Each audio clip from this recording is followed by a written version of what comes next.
C'est bon? Ok. Ça va. Alors, je crois que tu dois démarrer l'enregistrement, Sophie, et après je partage mon écran, c'est ça? Alors, enregistrement sur cet ordinateur. Recording in progress. Ok. Oui. Excellent. Alors, je vais partager. Voilà. L'application. Est-ce que tu as une question, Véronique? Ou non?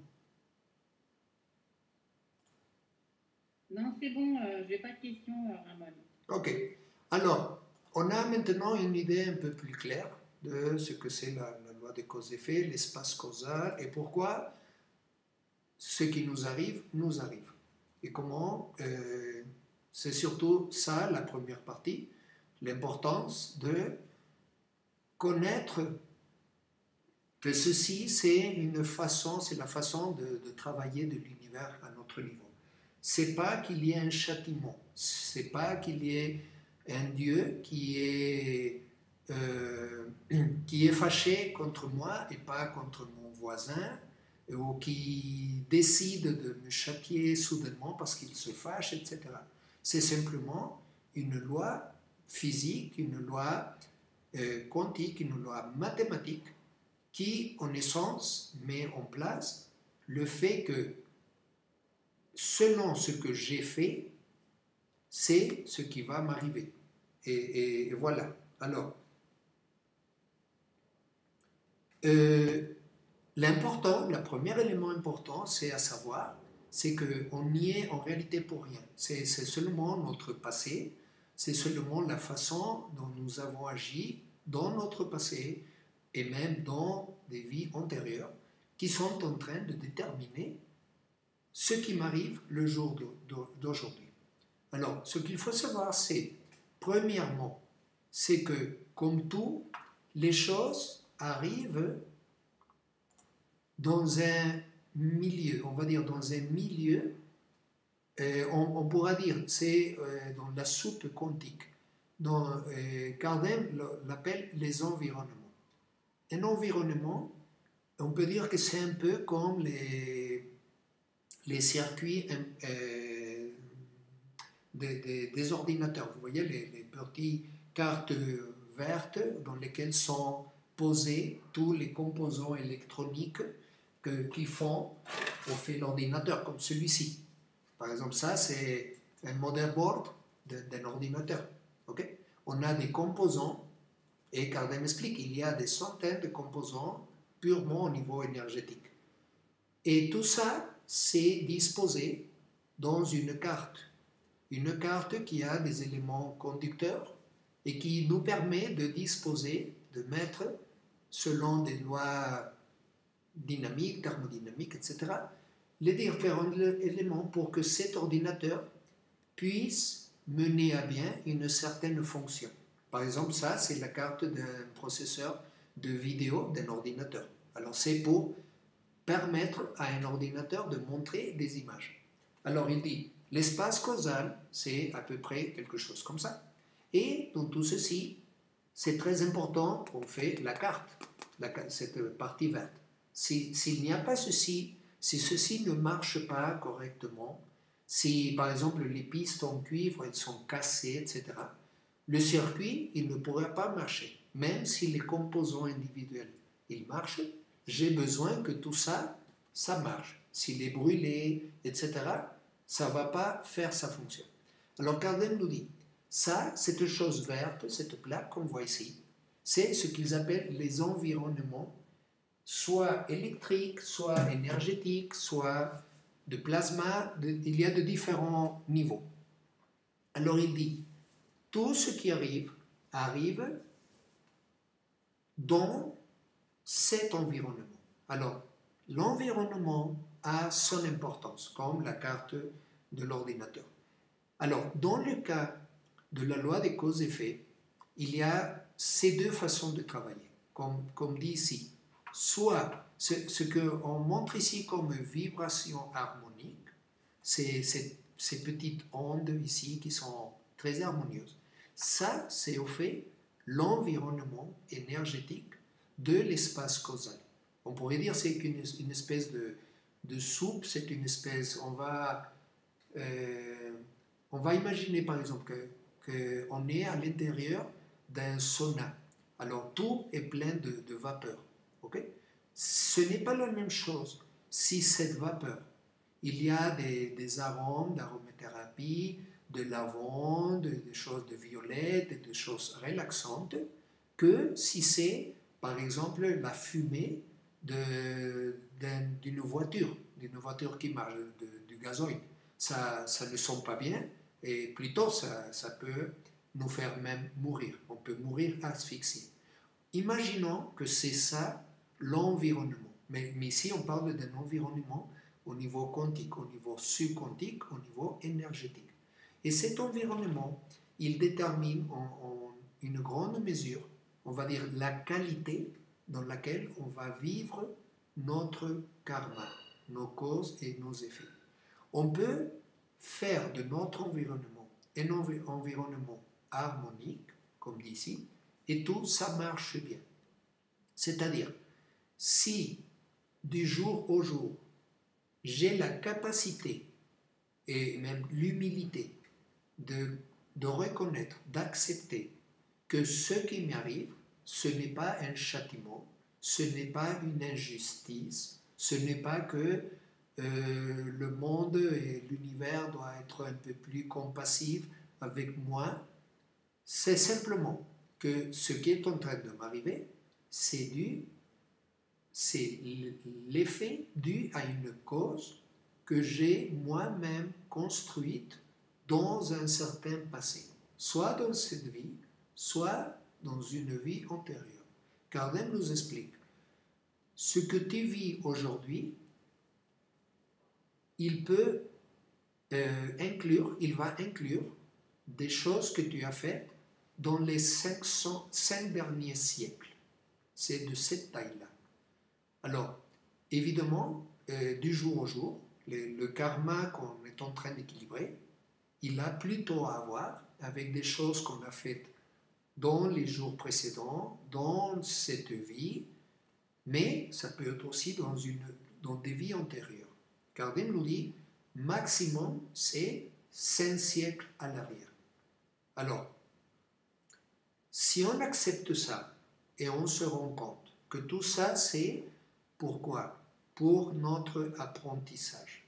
Et quel est l'apprentissage qu'on est en train d'acquérir dans cette vie et dans toute notre vie, nos vies humaines. En réalité, le but de nos incarnations, c'est ouvrir notre conscience. C'est-à-dire, ouvrir notre capacité, on va dire quasi automatique, instantanée, de reconnaître chaque conséquence, chaque résultat de tout ce que je peux faire, penser, avoir comme intention, les conséquences qu'il y aura de ça pour moi dans le futur. Soit demain, soit dans 10 jours, soit dans 5 années, soit peut-être même dans une vie postérieure. Et l'intention, c'est à savoir, si le système dans lequel je vis, il est basé sur le simple fait que ce que tu fais, c'est ce que tu reçois. Alors, évidemment, par logique, on pourrait penser, bon, qu'est-ce que en réalité je voudrais recevoir dans le futur? Comme on a vu au début de cet entraînement. Ce que je voudrais recevoir, c'est de la santé, c'est de l'harmonie, et spécialement de l'amour. Parce que Kardec dit, l'amour, le véritable amour, c'est la sensation, c'est l'effet, c'est la puissance la plus grande, c'est la puissance infinie qui existe dans le cosmos. C'est la vibration de plaisir infini qui existe dans tout ce qui est. Alors, en fin de compte, c'est ça ce qu'on aimerait et ce qu'on veut recevoir de la part de l'univers. Alors, la conséquence logique, c'est si tu veux recevoir ça, si tu veux recevoir de l'amour, si tu veux non pas seulement que les autres t'aident et te servent, mais que l'univers même en soi, que ce soit lui qui t'aident. Comme tu disais il y a un moment, Sophie, tu commences à avoir l'idée de j'aimerais avoir un terrain avec ses caractéristiques, etc. Et soudain, c'est l'univers qui te dit, voilà, c'est ici. Peut-être que par l'intermédiaire d'une personne que tu connais, etc., évidemment. Mais en réalité, c'est l'univers qui est en train de te dire, tu sais, tu le mérites, voilà, c'est comme ça. Alors ça, c'est l'univers qui, beaucoup d'auteurs disent, il y a, en apparence, c'est l'univers qui conspire pour t'aider. Et ça arrive quand on commence à comprendre ça. Alors, si on comprend ça, si on comprend, spécialement quand on est en train de passer par une situation difficile, évidemment, si on a la force d'esprit de se rappeler, ça, ce n'est pas gratos. Ça, c'est dû à quelque chose, c'est le résultat de quelque chose que j'ai fait dans le passé. Ok, je le reconnais et même je l'apprécie et même je le remercie. Parce que c'est comme l'idée de comprendre une leçon. Si je me mets dans cet état d'esprit, alors ce que je fais, c'est j'ai mis des unités, des vibrations harmoniques dans mon environnement. Je ne sais pas si vous distinguez, mais si vous imaginez ces 4 cercles, vous voyez ici, on a la base de l'étoile de la vie. Si on commence à multiplier ces unités, tu vas voir que ce qui émerge, c'est la fleur de la vie. Ce dont parle Durham Valo et dont parlent beaucoup de gens. Si tu commences à multiplier tout ça, tu verras que c'est la fleur de la vie. Alors Kardec dit oui, c'est un des niveaux dans lequel vous allez trouver cette fleur de la vie. C'est l'environnement énergétique qui permet, comme dans cette carte d'ordinateur, qui permet que les signaux et tout ça, ils se déplacent de façon efficiente et rapide. Et comme ça, ton ordinateur, il travaille bien. Il travaille avec efficience. Alors, ici, la traduction serait, si j'accepte même avec gratitude, si j'accepte avec amour, et je comprends cette situation par laquelle je suis en train de passer, soit une maladie, soit une mauvaise situation avec mon fils, ma fille, mon partenaire, mon boss, etc. Ça, maintenant, je reconnais, j'apprécie, et au lieu de penser, ça c'est un châtiment, je vais essayer d'apprendre le plus possible de cette situation. Qu'est-ce que je suis en train de vivre? Une injustice? Bon, ça me donne la clé que je dois apprendre à être plus juste avec les autres. Il m'apporte une souffrance, ok, je dois apprendre que je vais essayer de faire souffrir le moins possible les autres personnes, même les animaux, etc. C'est essayer de comprendre qu'au lieu de demeurer seulement en train de décrire les souffrances et les problèmes et les choses désagréables qui sont en train de m'arriver, de les voir plutôt comme, ok, tu sais, ça a été une façon d'être à moi dans le passé. Et peut-être que c'est une façon à être à moi dans mon présent, mais je ne me rends pas compte parce que c'est très difficile de s'observer à soi-même. C'est comme si on a une tache dans le col du t-shirt. On ne la voit pas. On a besoin que quelqu'un nous dise, tu sais, tu as une tache ici. Et maintenant, ah, merci. C'est ça l'idée de la forme comme fonctionne la dynamique de la loi de cause-effet. C'est par moyen des autres, en réalité, ils viennent à nous dire, tu es de cette façon, tu as fait ça dans le passé. Et si tu veux un jour travailler dans une dynamique d'amour inconditionnel avec l'univers, il va falloir que tu changes cette façon d'être, que tu changes cette conscience de travail. Parce que tu te rends pas compte, mais tu as causé cette même souffrance ou ces mêmes problèmes dans le passé. Alors, si on reconnaît ça, qu'est-ce qui arrive? Notre environnement, il devient harmonique et l'union de l'unité causale et l'unité effet, elle se fait presque instantanément. On vit dans l'amour et aussi dans le pardon notre karma. Et une fois que l'unité évoluante elle est formée, elle va se projeter directement ici. Nous allons accéder à un nouveau niveau de conscience et il n'y aura plus besoin de vivre cette situation à nouveau. Maintenant, si on ne sait pas ça, si on n'a pas cette conscience, on considère ça comme une injustice de la vie, un châtiment abusif de la part de l'univers ou de Dieu ou comme tu veux le nommer. Et on se fâche, etc. Qu'est-ce qu'il y a? On produit des vibrations aberrantes ou inharmonieuses.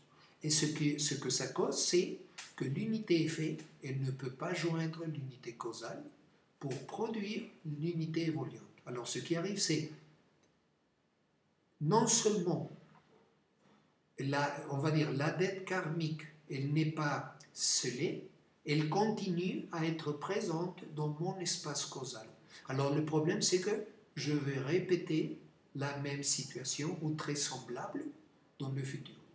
Ici, j'ai eu, il y a plus de 25 années, un ami qui avait acheté une voiture.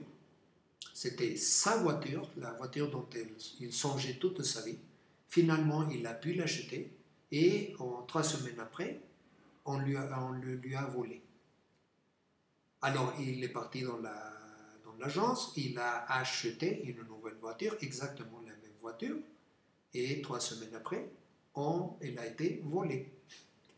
Et j'essayais de lui expliquer, tu sais, peut-être que ce que tu dois analyser, c'est voir pourquoi on te vole la voiture. Et sa seule réponse était, ah, on me la vole parce que ce pays c'est de la merde, et on vole partout des voitures, et c'est une injustice, et etc., etc. Il était très fâché. Alors j'ai arrêté de lui dire parce qu'il se fâchait encore plus. Il est parti à l'agence, il a acheté une 3e voiture, exactement la même, 3 semaines après. Elle a été non seulement volée, mais pendant la nuit, quand il retournait de son travail à sa maison, très près de sa maison, un gars avec un pistolet dans la main l'a menacé et il lui a dit « Tu descends de la voiture ou tu reçois un coup dans la tête ». Et alors maintenant, il a été vraiment flippé. Il a vu venir la mort de très près parce que c'était un gars vraiment violent. Il est sorti de la voiture et le gars, ce qu'il a fait avec la partie derrière du pistolet, il l'a cogné dans la tête, il a perdu connaissance comme 10 minutes et le gars, il est parti avec sa voiture. Alors maintenant, vraiment, il a eu peur parce qu'il a vu la mort de très près. Il était presque sûr qu'il allait recevoir un tir sur la tête. Alors maintenant, il est venu à nouveau avec moi, il m'a dit « Est-ce que tu peux m'expliquer à nouveau parce que je commence à voir qu'il y a comme une séquence ici. Alors, je ne vais pas aller chercher ma 4e voiture et maintenant, je vais voir que la prochaine fois, peut-être que je vais recevoir le tir sur la tête. Alors, qu'est-ce qui est en train d'arriver? Alors, je lui ai commencé à expliquer tout ça. Et, évidemment, il ne pouvait pas dire, je ne me rappelle pas avoir volé une voiture dans cette vie. Non, mais peut-être que dans une autre vie, tu étais un voleur ou quelque chose comme ça. Et le problème, c'est que comme tu ne connais pas et tu n'acceptes rien, ton environnement, il est comme ça. Alors le problème, c'est que tu as le petit papier qui dit « Volez-moi cette voiture, s'il vous plaît ». Mais on la vole, mais le petit papier, il ne reçoit pas la confirmation « Ok, la voiture, elle a été volée. Maintenant, tu as une unité évoluante ». Alors il a accepté beaucoup tout ça. Il a décidé même de demander un congé travail de 2 mois. Et il est parti dans comment on l'appelle, un stage de Vipassana. Il a eu une transformation très très grande parce que vraiment il a senti qu'on allait le tuer. Après ça, il est retourné et il a dit « J'ai compris beaucoup de choses, maintenant je vois les gens et la vie d'une façon complètement différente. Et c'était évident, parce que maintenant il a connu la mort de très près. Il a dit, quand même, j'aimerais à nouveau avoir cette voiture, parce que je l'aime vraiment, vraiment. Mais maintenant, j'accepte tout ce que viendra. Il a acheté la voiture et ça a été il y a 20 années et jamais il n'a été jamais volé à nouveau. Alors, c'est la première chose à comprendre. On a deux façons de vivre une expérience. De toute façon, l'expérience, on va devoir la vivre. Soit aujourd'hui, soit demain, on peut faire tout ce qu'on peut pour l'éviter, mais tôt ou tard, on va la vivre. Soit exactement de la même façon, soit d'une façon peut-être avec encore plus de souffrance. Alors, le fait est le fait, il doit arriver. Mais on peut prendre une autre optique, une autre attitude. C'est l'accepter avec amour et en nous pardonnant. Et ça, ce que ça fait, c'est accélérer énormément le processus. Quand on a, qu'est-ce qui peut provoquer la disharmonie de notre environnement karmique? Essentiellement, tout ça. La jalousie, la colère, l'envie, la rébellion, l'haine.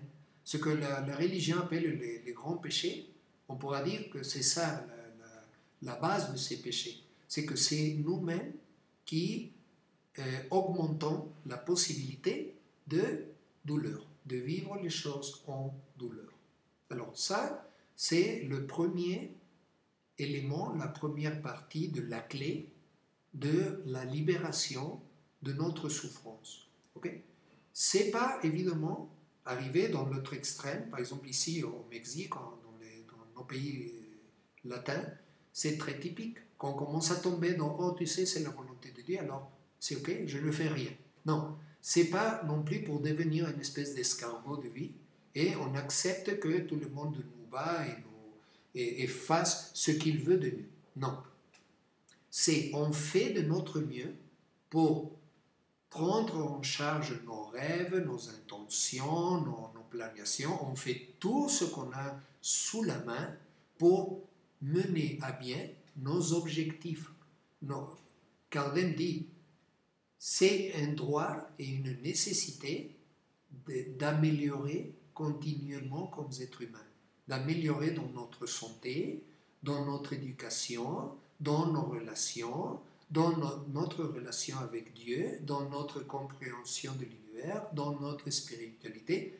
Évidemment que c'est non seulement un droit, c'est, on va dire, presque une obligation, ça fait partie de l'évolution. Okay? On doit essayer au moins de le faire. Ce qu'il dit, c'est, évidemment, tu ne vas pas dire, bon, tu sais, je vais mettre mes bijoux et je vais partir du côté le plus dangereux de la ville. Non, évidemment que si tu sais qu'il y a un danger, tu ne vas pas le chercher seulement pour le chercher.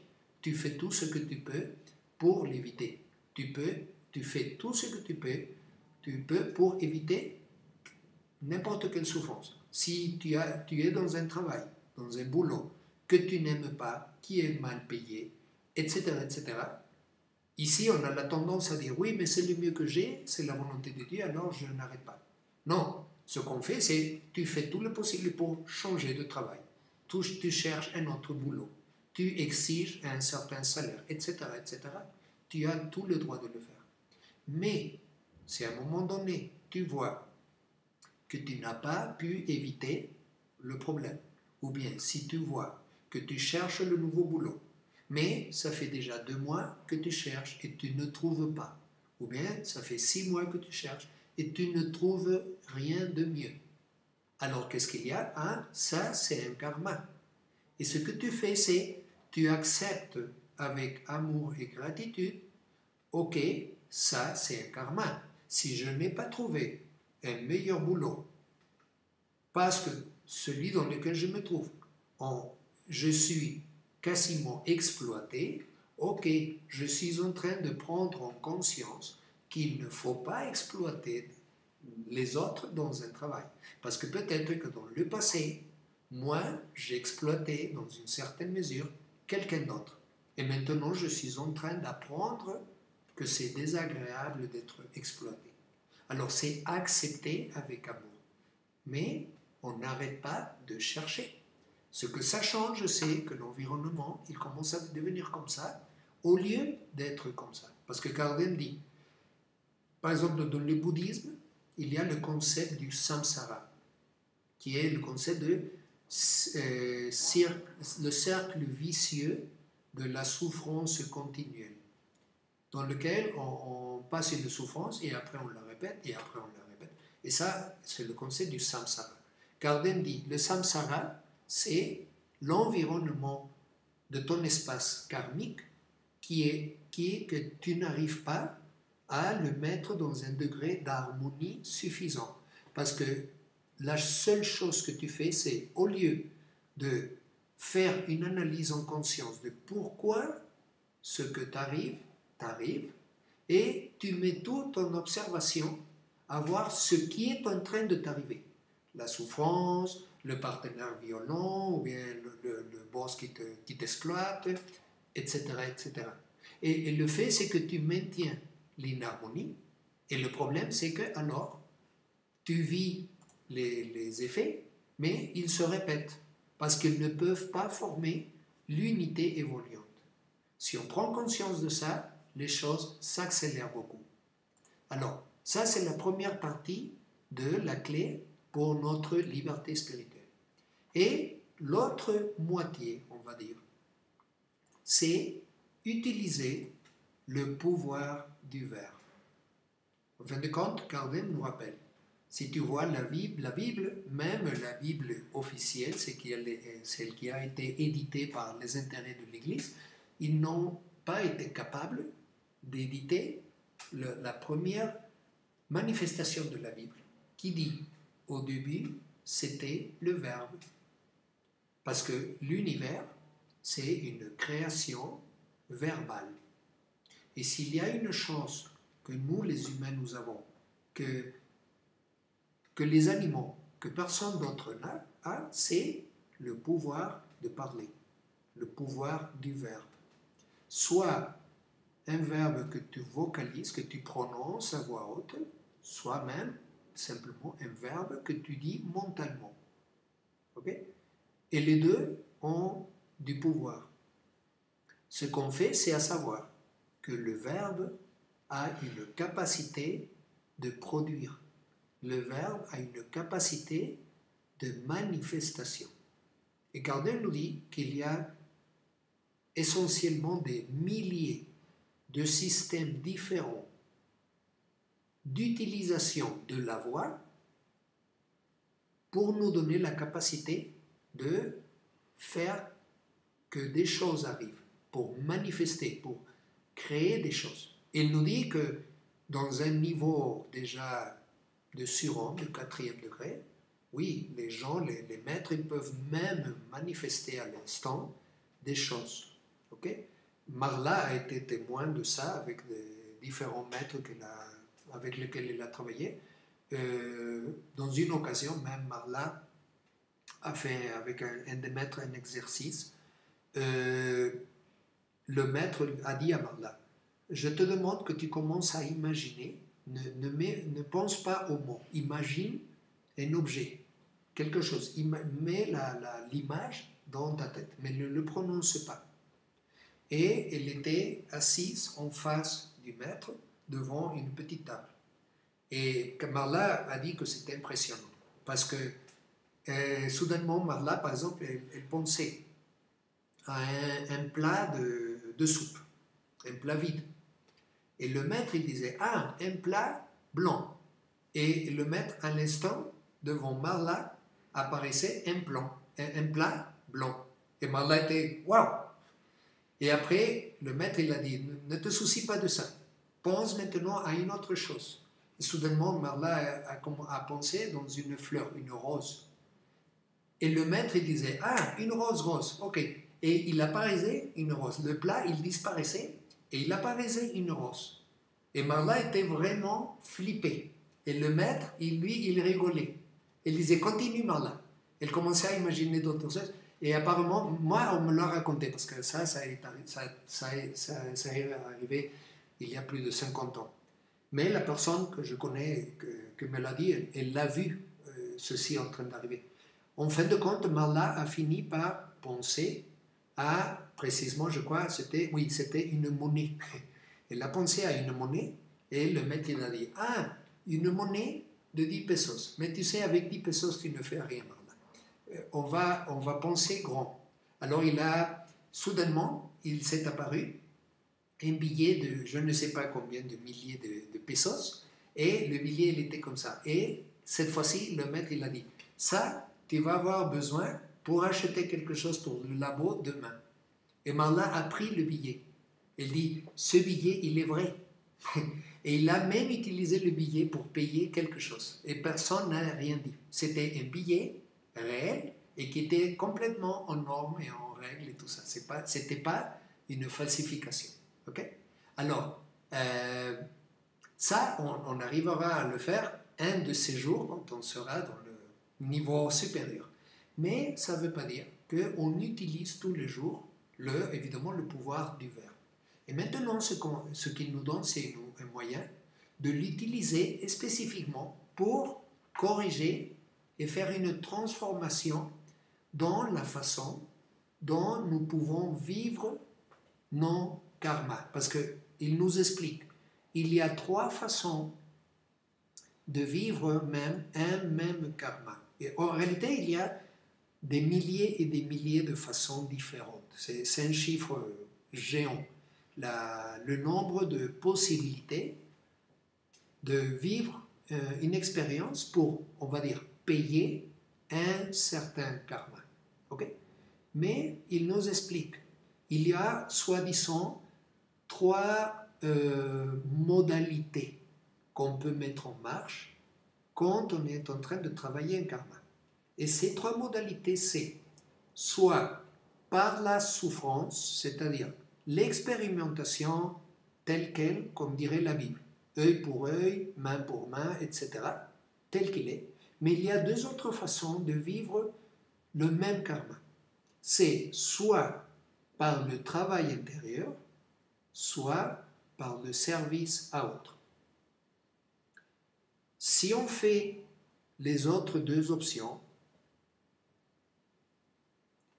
ce qui arrive, c'est qu'on commence à changer la possibilité de vivre un karma par la voie de la souffrance et on pourra le vivre par une voie harmonieuse. Soit travail intérieur, c'est-à-dire soit par exemple la prière, soit la méditation, soit n'importe quel travail, discipline, le yoga par exemple, le tai chi, le qigong, toutes les disciplines qui en réalité existent depuis des millénaires. Kardec nous dit, elles ont été mises en place pour vous, elles ont été mises à votre disposition précisément pour ça, pour que vous travaillez en vous-même et comme ça, vous commencez à transformer la qualité des karmas que peut-être que normalement on ne les connaît pas, parce que ce n'est pas facile. Si on vient nous dire, tu sais, tu as un karma pour demain à 8 heures, tu vas être écrasé par une voiture. Évidemment, ce qu'on va faire, c'est essayer par tous les moyens d'éviter d'être écrasé. Alors, quand il y a un karma, quand forcément on doit le vivre, le mieux, c'est qu'on ne le connaisse pas. Le mieux, c'est qu'il arrive et voilà. Mais maintenant, on a des outils, on a une information, on a une conscience qu'on peut appliquer. Et si on décide de prendre, ok, si je vais être écrasé demain par une voiture, c'est pourquoi? Ben parce que tu as écrasé quelqu'un dans le passé. Très sûrement, c'est ça la raison. Ok. Maintenant, j'applique une conscience. Et je peux dire, une option, c'est vivre la souffrance, aller à l'hôpital et tout ça. Mais c'est pas très chouchou. Alors, j'ai 2 autres possibilités. Je le transforme en faisant un travail intérieur, ou bien j'offre un service à quelqu'un d'autre. Et ça peut transformer ce karma de souffrance par d'autres moyens. Okay? Mais maintenant, il nous dit, on a la possibilité de commencer à utiliser le pouvoir du verbe. Si on le fait depuis le cœur, le secret, c'est utiliser ces 4 mots qui sont écrits ici. Amour, félicité, harmonie et joie.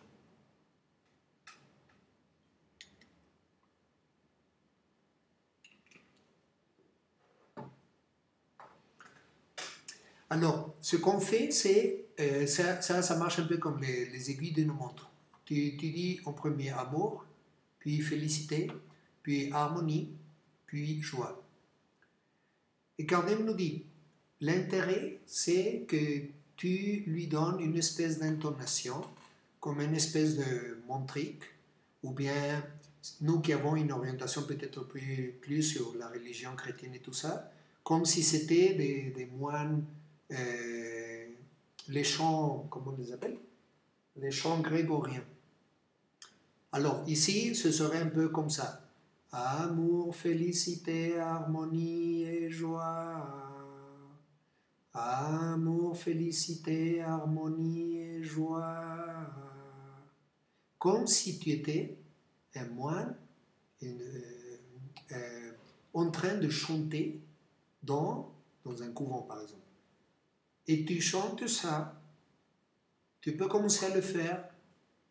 L'idée, c'est, pendant 30 jours, le faire la nuit avant de dormir.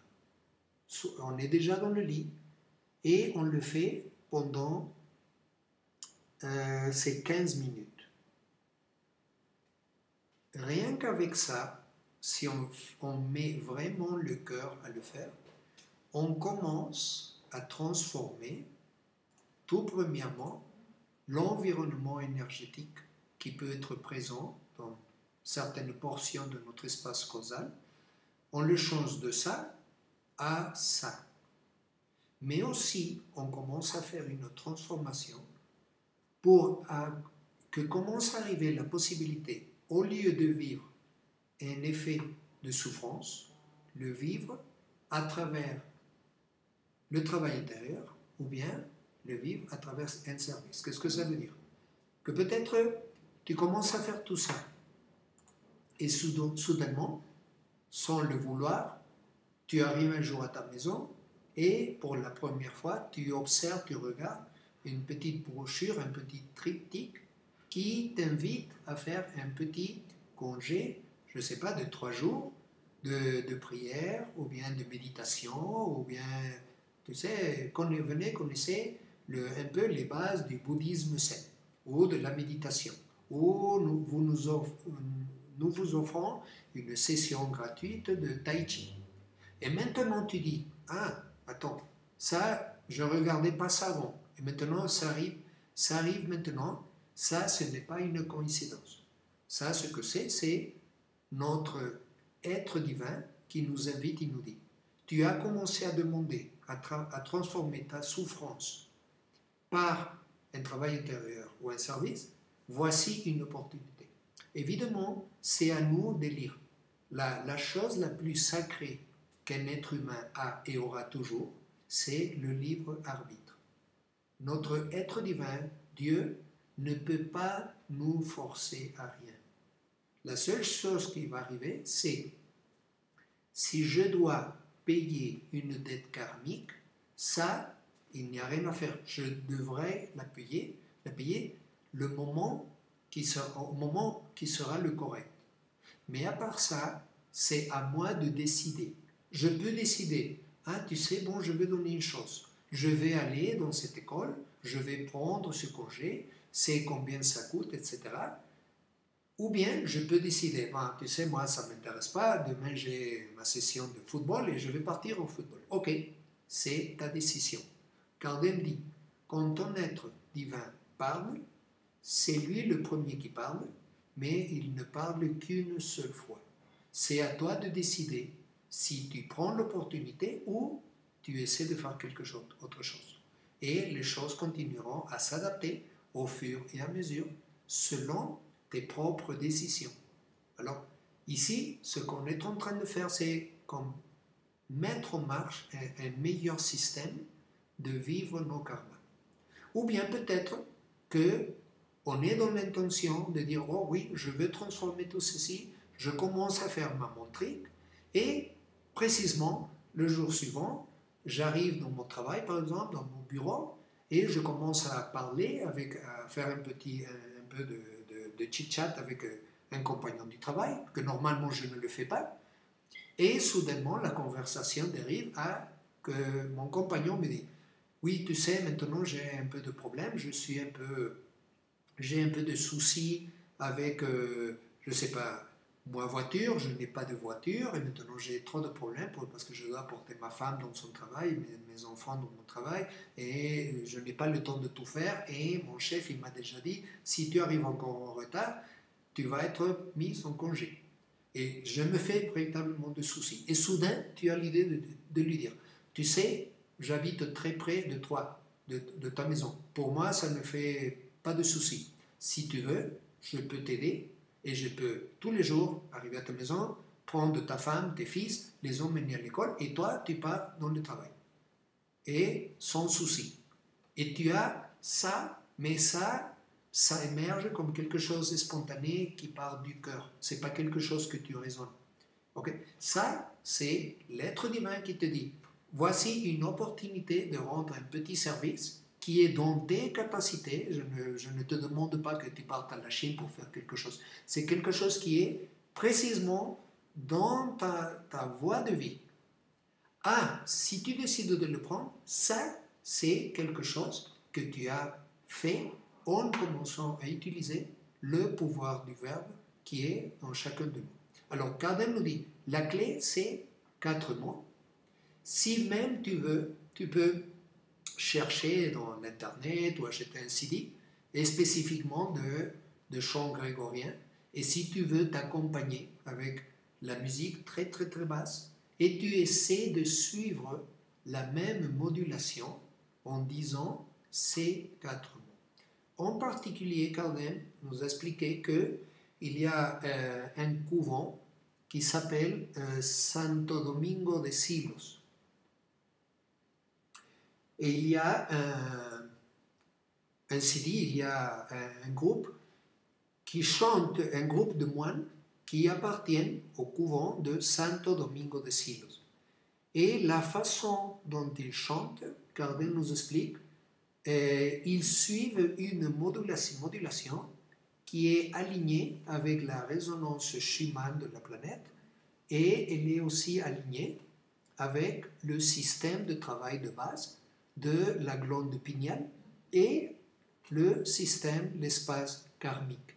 Alors, si en tout cas vous avez occasion de les trouver, il te donne la meilleure modulation pour que tu chantes et tu répètes, comme une montrique, ces 4 mots. D'accord, tu nous donneras le nom de... Tu nous l'écriras, le nom de... Oui, ce sera... Ah oui, je vais l'écrire dans... Attends, je vais l'écrire d'une fois pour que vous le connaissiez. Oui. Attends. Où est-ce qu'il est?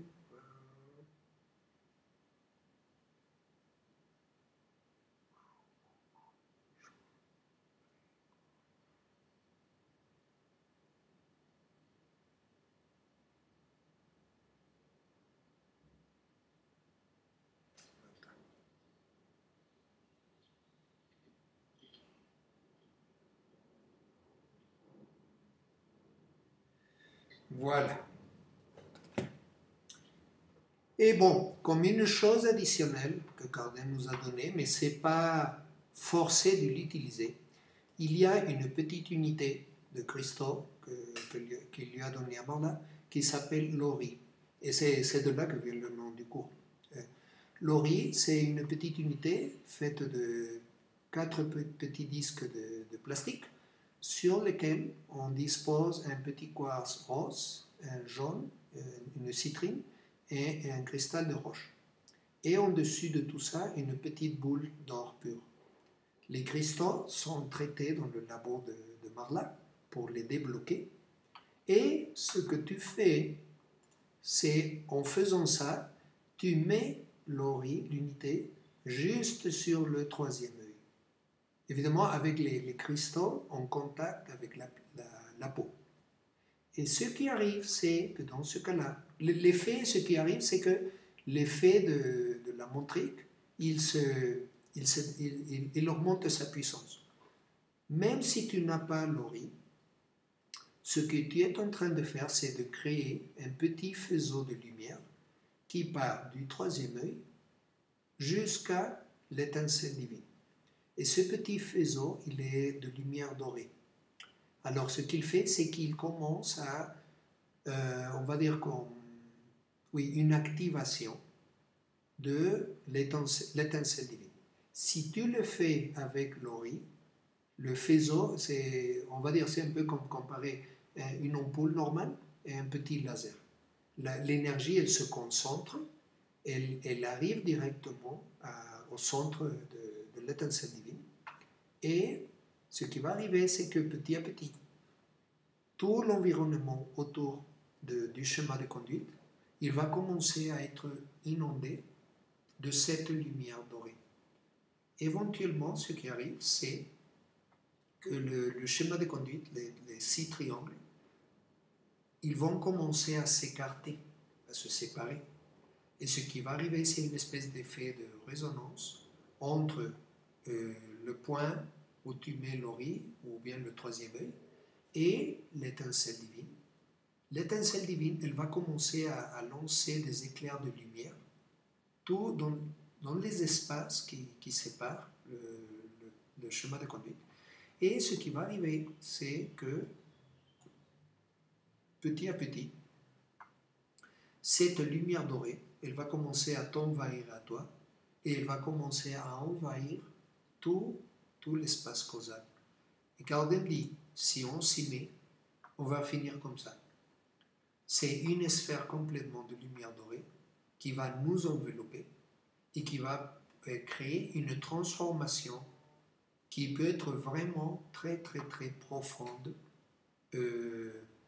dans toute ton existence. Parce que ce qui va arriver, c'est un peu l'équivalent à dire. On va imaginer que ce point-là, c'est Dieu. Et on est en train de dire, Dieu, j'ai besoin que tu m'aides. J'ai besoin de tes mots, de ta guidance, etc. Et on va dire que quand ceci commence, ça c'est l'équivalent de Dieu qui dit, tu m'as appelé, bon, eh bien, je viens t'aider. Alors, c'est un peu l'idée, c'est l'effet, c'est un premier pas. Et Kardec m'explique, Orizen, c'est un état de conscience. C'est l'état de conscience qu'un être humain, le plus élevé état de conscience qu'un être humain de cette planète peut atteindre, juste avant l'état de conscience où, au fait, l'humain, il cesse d'être un humain. Il commence plutôt à se transformer dans un surhumain. Alors, l'état le plus haut qu'un être humain peut atteindre, c'est l'état orizen. Parce que dans cet état, ce qui arrive, c'est ça, qu'on commence à avoir une espèce de partenariat avec toute notre réalité divine, mais elle commence à être en continu. C'est pas, comme on dirait, on commence à comprendre qu'on n'est pas des êtres humains qui parfois peuvent subir une expérience d'ordre spirituel ou on va dire divin. On commence à ressentir vraiment que ce qu'on est, c'est plutôt on est un être divin qui maintenant nous sommes en train de vivre une expérience humaine mais qui va terminer.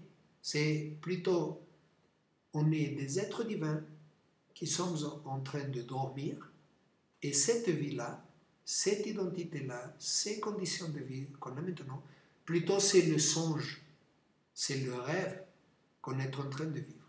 Et l'idée, c'est que, à un moment donné, soit que ce rêve, il arrive à sa fin, parce que c'est fini, soit que peut-être il continue, mais on commence à se rendre compte que ça, c'est seulement le rêve.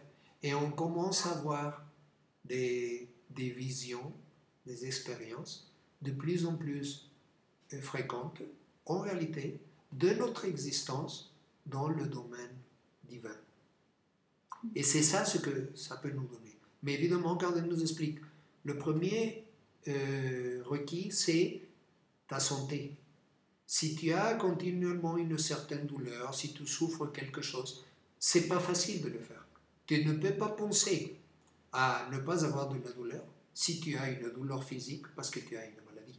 Alors c'est pour ça qu'il nous donne en premier la clé de la santé, pour établir une santé complète, une santé intégrale, au moins à un certain niveau, pour qu'on puisse passer à la deuxième étape, qui est cette santé mentale. Si on n'arrive pas à avoir un équilibre dans notre personnalité et on est sujet à tout ce qui arrive dans l'environnement, qui nous altère et nous fait sortir de notre équilibre, c'est pas possible non plus. Alors on doit établir cet équilibre mental. Et finalement, avoir conscience de ce que c'est vraiment notre vie. Que notre vie, ce n'est pas une succession d'événements plus ou moins accidentels et une vie de laquelle je dois tout le temps me défendre. Sinon, savoir que ça a une raison d'être, ça a une origine, et surtout que l'origine pour changer tout ça, c'est nous-mêmes. Ça n'appartient à personne. Et il nous dit, ça, c'est vraiment un univers de justice, un univers juste. Parce que c'est toi-même qui as la clé pour sortir, n'importe où tu te trouves. Et moi, je me rappelle que la première fois que j'ai commencé à apprendre ces leçons, évidemment, avec mon orientation, j'étais en train d'étudier la carrière d'ingénieur, et évidemment, je disais, oh, je ne suis pas si sûr de ça. Mais ce qui m'a impressionné, c'est que moi, personnellement, j'ai vécu une expérience un peu difficile à un moment donné, à peu près à 20 ans. Mais ce qui m'a le plus interpellé, c'est que le jour suivant de prendre cette leçon et de la comprendre, dans mes mains est arrivé un livre, je ne me rappelle pas l'auteur, mais ce qui m'a interpellé beaucoup, c'est que le livre parlait précisément du pouvoir de l'intention. Et la personne qui l'écrivait, il écrivait, je vais te donner un exemple, c'est un ami à moi. Cette personne, il avait été un soldat allemand dans la Deuxième Guerre mondiale. Il n'était pas nazi. Il était tout simplement un soldat allemand. Il avait fait carrière dans l'armée allemande et il avait eu la fâcheuse fortune de participer dans une guerre qu'évidemment il n'aimait pas. En fin de compte, les Allemands, ils ont perdu. Et lui, il a été embarqué dans un champ de concentration dans la Russie. Il n'était pas un nazi, il n'aimait pas tout ça, mais il disait, c'était ma carrière et je n'avais autre chose à faire, je ne pouvais faire autrement. Sinon, on me fusillait. Si je ne partais pas en guerre, on allait me fusiller. Maintenant, il était dans un champ de concentration en Sibérie. Et évidemment, il disait, il avait une très très forte conviction spirituelle, parce qu'il disait, je suis pleinement conscient que c'est nous qui avons causé tout ça, j'ai participé à ça, et bon, je l'accepte, maintenant je suis ici, et je vais faire de mon mieux. Mais ce qu'il faisait, c'est qu'il savait que le pouvoir de la conviction à quelque chose, ça peut faire des miracles. Et évidemment, il vivait dans une condition qui était vraiment infernale. Et tout le temps, ce qu'il faisait pour se donner de la force, c'est qu'il se rappelait qu'avant que tout ça commence, il avait fait avec sa famille un voyage de vacances au New York. Et il se rappelait toujours qu'il adorait la 5e avenue de New York. Pour lui, c'était très très belle. Et c'était son rêve d'un jour partir à la retraite avec sa famille et de pouvoir partir à New York et vivre et pouvoir marcher tous les jours dans la 5e avenue avec tous les magasins et tout ça, très joli. Alors ce qu'il faisait, c'est un peu pour s'évader de toute la souffrance, parce qu'il a vécu des gens qui mouraient en travaillant, des gens qui étaient fusillés sur le pied par n'importe quelle raison. Et pour essayer d'éviter toute cette souffrance et de tenir le coup, parce qu'en plus, il avait perdu toute sa famille dans la guerre. Alors, il n'avait vraiment rien de positif dans sa vie. Mais il pensait toujours à ça. Il disait, moi, mon rêve, c'est un jour, je ne sais pas comment, mais de pouvoir faire ma retraite à New York. Et un beau jour, ce qui est arrivé, c'est qu'il disait que tous les jours, à 5 heures du matin, un camion arrivait. Il n'avait même plus de nom. On les appelait par des chiffres, pour les humilier encore plus. Et un jour, il a observé que le soldat arrivait et il disait numéro 5, numéro 6, numéro 7, et tout le monde devait monter. Et lui, il était, pour ainsi dire, le numéro 10. Et il a vu que le soldat, il disait numéro 9, numéro 11. Et il disait, oups, il a oublié mon numéro. Il disait, bon, peut-être qu'il s'est trompé. Alors moi, je monte dans le camion. Mais le soldat, il ne faisait pas attention à lui. Alors pour lui, ça devenait un peu... C'était étrange. Pendant qu'il travaillait, à chaque moment, les soldats, il appelait un des numéros pour qu'il aille faire une certaine corvée. Et il savait qu'à un certain moment, il allait être appelé. Tout ce jour, personne n'a mentionné le numéro 10. Alors il disait, ça c'est étrange. Quand il est parti à manger, on leur donnait un plat avec de la nourriture, et il disait numéro 9, numéro 11, et il restait avec son plat, il disait, on ne m'appelle pas.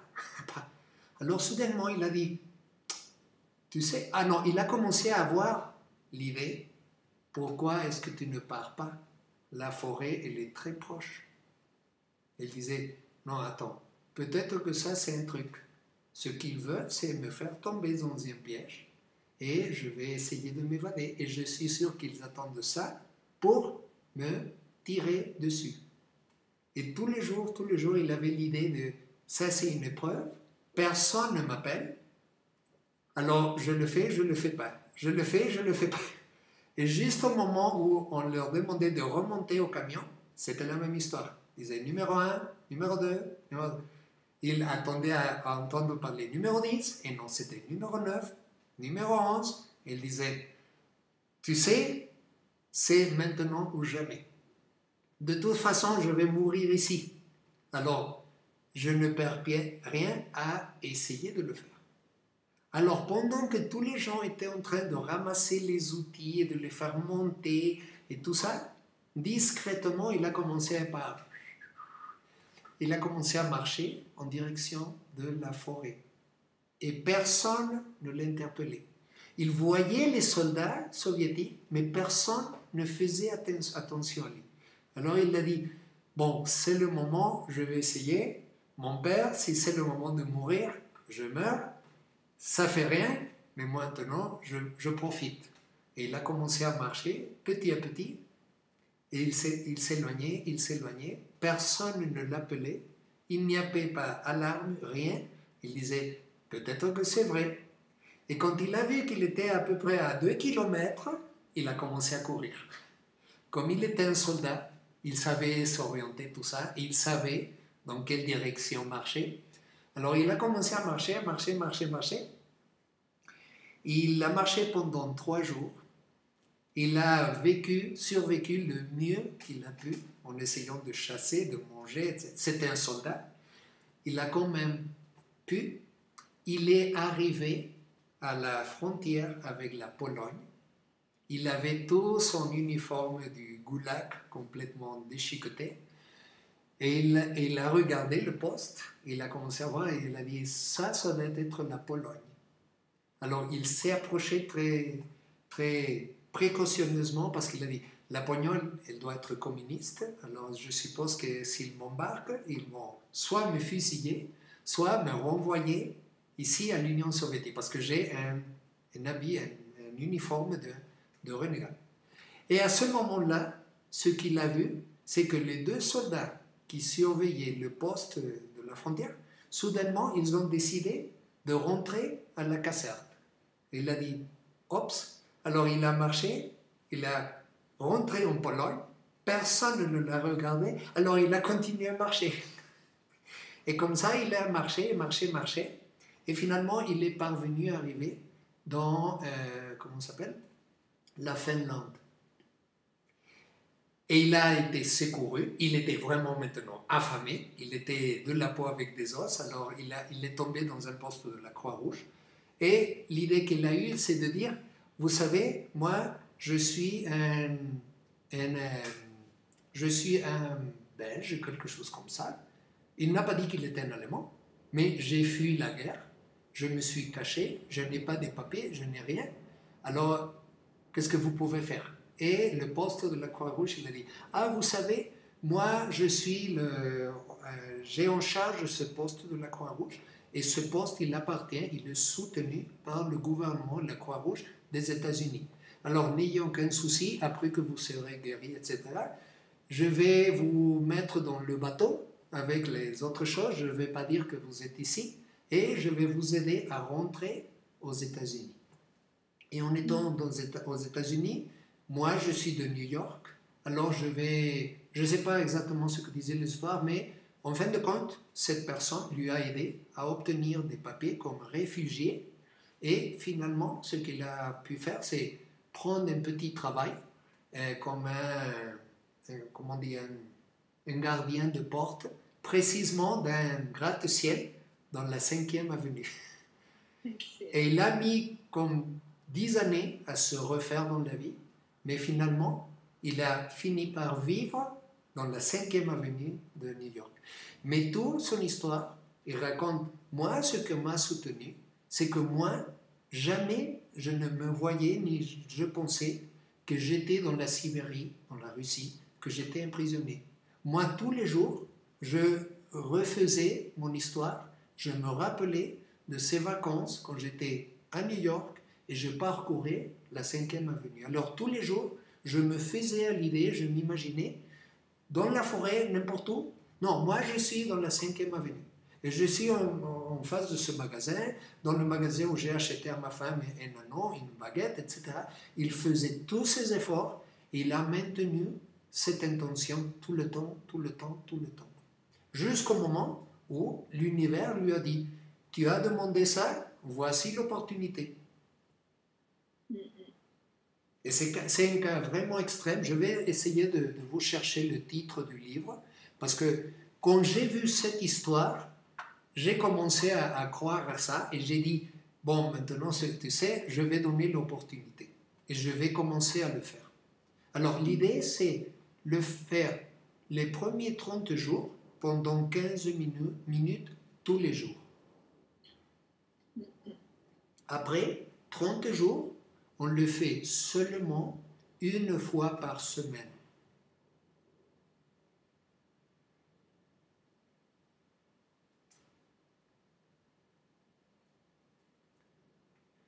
Pendant combien de temps? Pendant 30 jours. Aussi? Oui.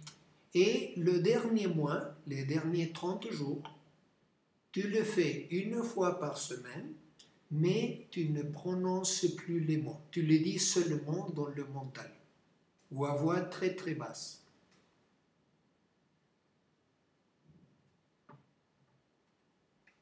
L'idée, c'est d'augmenter, et ça on le fait le 3e mois. L'idée, c'est augmenter la capacité à maintenir la concentration. Parce que c'est plus facile si on est en train de le verbaliser à voix haute que de le dire, soit dans le mental seulement, soit à voix très très basse. Et ça, c'est une façon de nous focaliser à l'objectif du travail, qui est ça. Commencer à ouvrir le chemin de conduite qui fait de nous seulement un humain et aider à que précisément cette lumière de la conscience divine qui est pour le moment complètement contenue à l'intérieur, au centre de notre chemin de conduite, c'est comme une voix silencieuse qui ne participe pas, qui respecte notre façon d'être. Mais comme ça, quand ça arrive, elle commence à participer avec nous. Elle commence à nous montrer différentes possibilités, différentes manières d'agir dans la vie. Quelle manière? Une manière qui est basée sur l'amour et le service, et non plus la compétition et je dois m'imposer aux autres parce que c'est moi et c'est comme ça la vie. Et c'est comme ça que commence le premier pas de la transformation.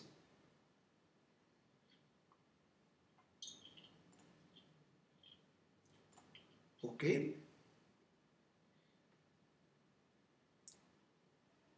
Et voilà, finalement, on a fini la formation d'Horizon. Merci. Non, merci à vous de prêter l'oreille à tout ça.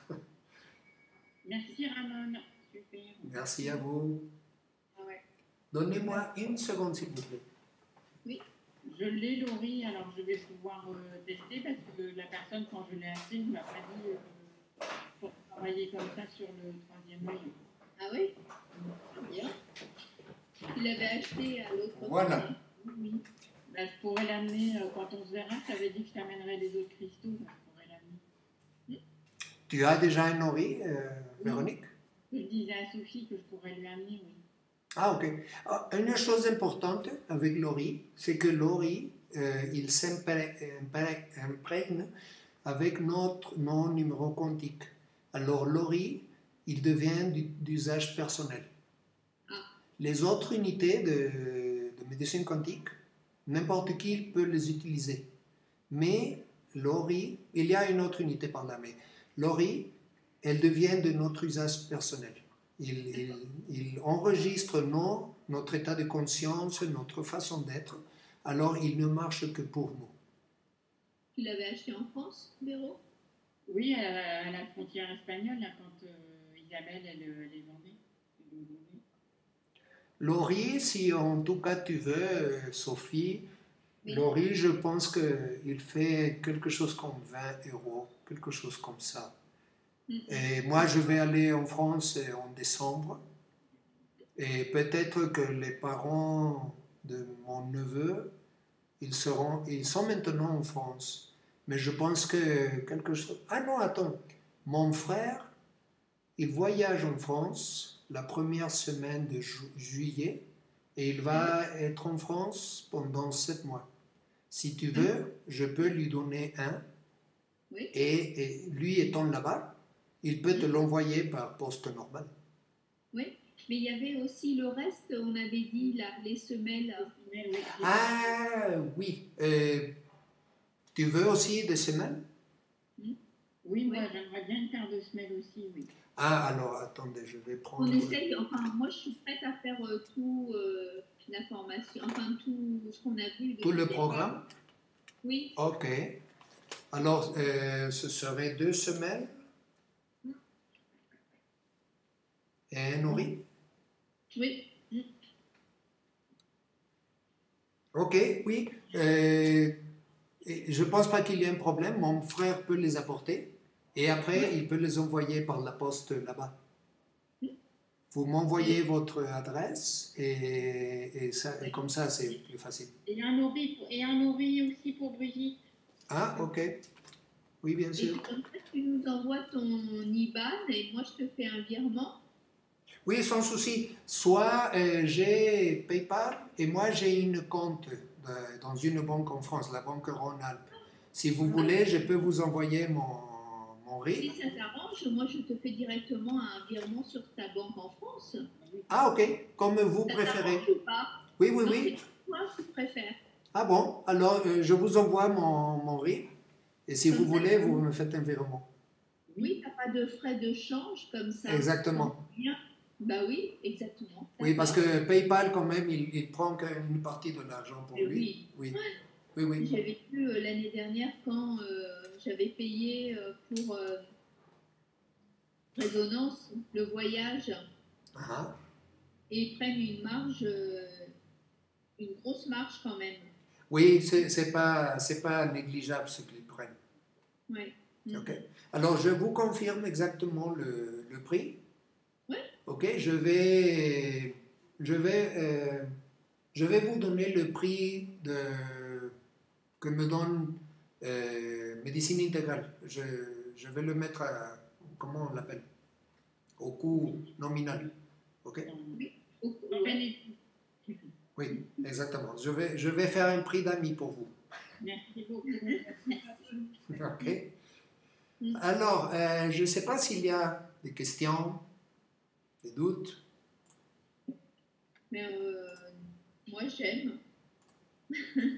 Le plus important, c'est évidemment en première phase de comprendre, mais surtout de le mettre en marche, de l'appliquer. Oui.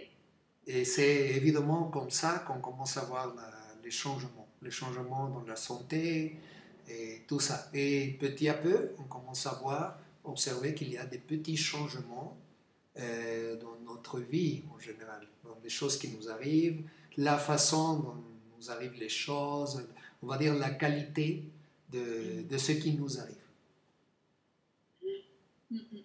Alors c'est une énorme opportunité, c'est vraiment, pour moi c'est un cadeau que Cardem nous a donné, parce que c'est une façon, en réalité, elle est gratuite, on a seulement à investir, vraiment, si on veut, seulement du temps.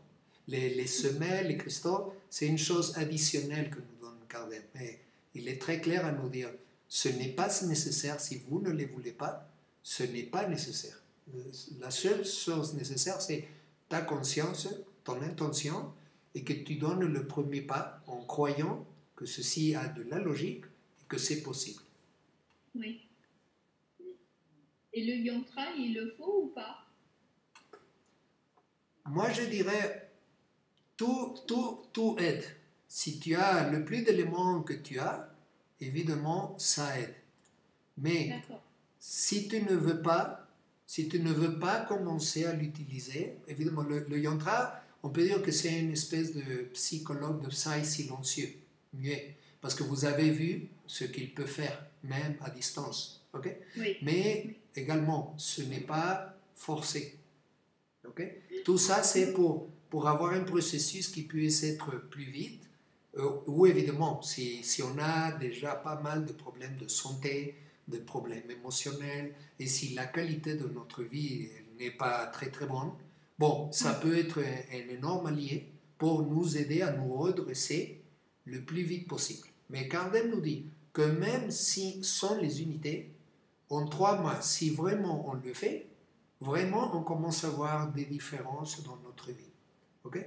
Si on a les éléments, ces différences seront plus vite et plus accélérées. Moi, c'est ce qui m'est arrivé. Quand j'ai accédé à l'information d'Orizen, j'étais déjà dans ce chemin, mais ce cours il est apparu après.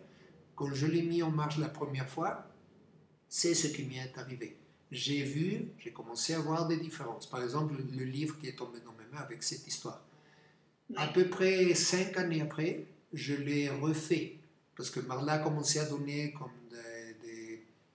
des cours plus avancés. Alors j'ai décidé, je vais faire à nouveau l'Orizen. Cette fois-ci, j'avais de l'argent maintenant, alors j'ai pris les semelles, j'ai fait le yantra, j'ai fait l'ori. Et oui, j'ai vu des choses encore plus profondes. Mais je me suis rendu compte que si tu n'as pas le désir, si tu n'as pas les éléments, ce n'est pas un handicap. Quand même, ça t'aide. Parce que, en fin de compte, c'est ça ce que nous avons tous. Et en réalité, c'est l'encre de tout. C'est notre présence divine. C'est Dieu qui nous aide. Et il comprend parfaitement si je ne veux pas quelque chose, si je n'ai pas les moyens, etc.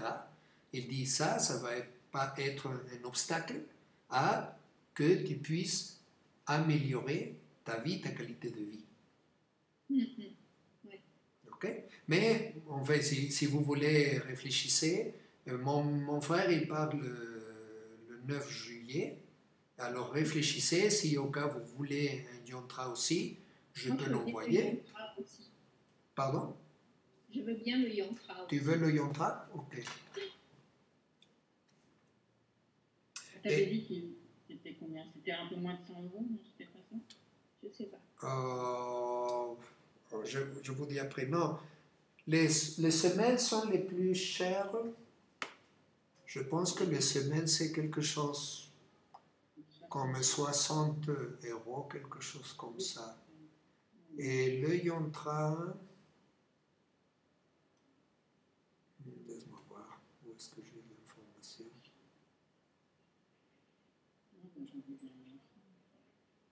À toi, Sophie, l'avantage c'est que même avec tes patients, ça pourrait t'aider. Mm. Laisse-moi voir.